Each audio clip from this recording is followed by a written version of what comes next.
Hello guys, pag-usapan lang natin si Alden Richard na stress sa mga nambabatikos sa kanya. Wow, grabe guys, no? Na-stress na si Alden Richard sa paninira umano ng mga netizens sa kanya. Lalong-lalo na guys, ang ibang mga Dilulu fans na mga Katden fans na peke nga naman kasing sumusuporta kina Catherine Bernardo at Alden Richard na nagpapabagsak umano sa Katden na alam naman natin kasi guys sila yung Katniel fans. Diba? Kita nyo naman guys, bumabalik na ang dating mga Katniel fans na naging Katden fans na sinasabi nga naman kasi guys ng iba magsilayas daw sila sa Katden fans dahil sila ay sinisiraan umano ang kanilang idolong sina Alden Richard at Catherine Bernardo. Kita nyo naman guys, na-stress na ang isang Alden Richard sa pambabatikos ng iba. Na alam naman natin kasi guys, siyempre no, nabaliw nga naman kasi ang iba. At lalong-lalo na guys, hindi na sila makatulog.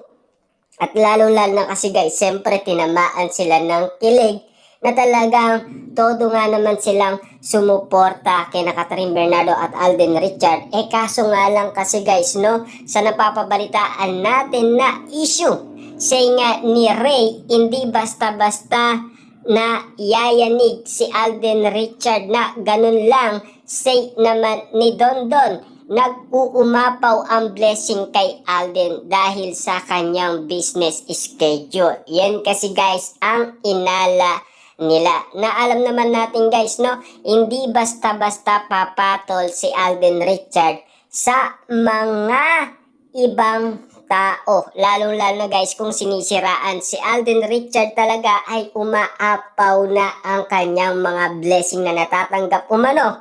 At lalong-lalo na guys, busy siya sa kanyang mga schedule. Lalong-lalo na guys, no, si Alden Richard matagal nga naman yan guys, nagtiis kahit na binabati ko siya ng karamihan. At lalong-lalo na kasi guys, tinitira si Alden Richard nang dahil sa ingay ng publiko. Nang dahil nga naman kasi guys, nagkabalikan daw ang Katniel. At dahil daw merong ginagawa umano si Daniel Padilla ng paraan at si Alden Richard daw ay wala siyang ginagawang paraan. Kaya nga naman guys, nasungkit muli ni Daniel Padilla si Catherine Bernardo at naagaw niyang muli si Catherine Bernardo kay Alden Richard dahil wala daw itong ginagawang moves. Kaya nga naman guys, no, tumigil na lang ito nang dahil ba pinaubaya na nga ba ni Alden Richard si Catherine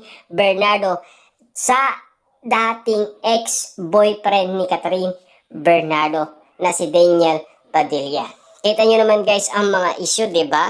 Pero ngayon guys, no, nai-stress na naman si Alden Richard sa mga taong bumabatikos sa kanya at naninira umano kay Alden Richard.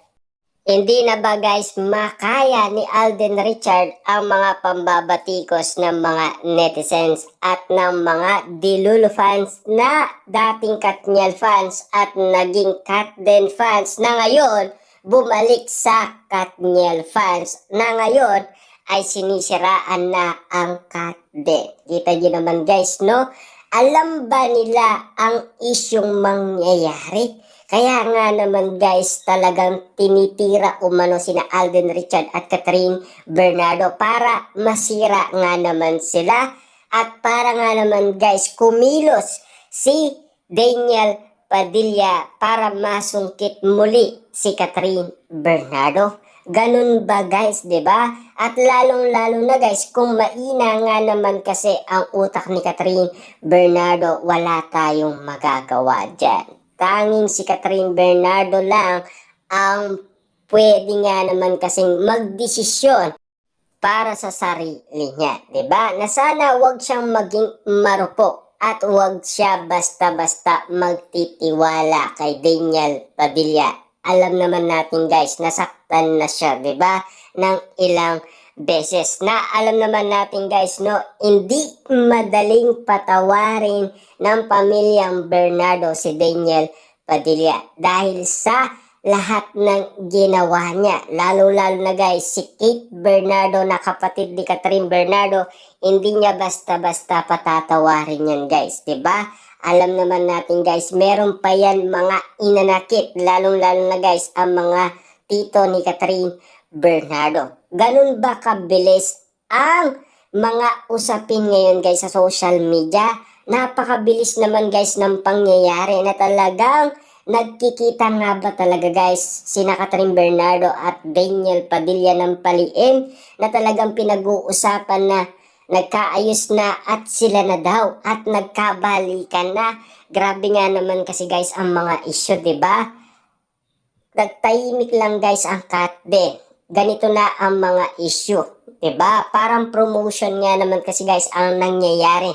Para nga naman kasi guys, meron moving paparating ang Katniel nang dahil sa ginagawa umano ng ibang mga tao. Dahil pinapaingay umano ang Katniel. Dahil alam naman natin guys, no? Palakas ng palakas ang paniniwala ng iba. Dahil ang pinag-uusapan nga naman kasi guys, ang Katniel. Siyempre, alam naman natin guys, ang mangyayari sa Katde, unti-unting masisira yan guys sa maraming tao dahil sa kanilang pinakitang mga ayuda moment na ayon kasi guys sa iba hanggang promotion lang yan at hanggang social media lang ang pagmamahalan Katde. Yan kasi guys ang malinaw na binubuga ng ibang mga netizens at ng mga Dilulu fans na dati Katniel fans, naging Katden fans na ngayon ay Katniel fans muli at binabatikos muli ang Katden dahil sinisiraan nga naman kasi guys, para nga naman kasi guys makita natin talaga na si Alden Richard ay mai-stress nga naman dahil sa pambabatikos ng iba at tinatawag nga naman kasi siya guys na gay ulit ng maraming netizens. Grabe nga naman guys na ulit na naman ang bali-balitang yan. Last 2023 na balita na yan guys. Ngayon eto na naman 2025 na naman guys na ulit na naman at nasaan na si Catherine Bernardo na magtatanggol kay Alden Richard, 'di ba?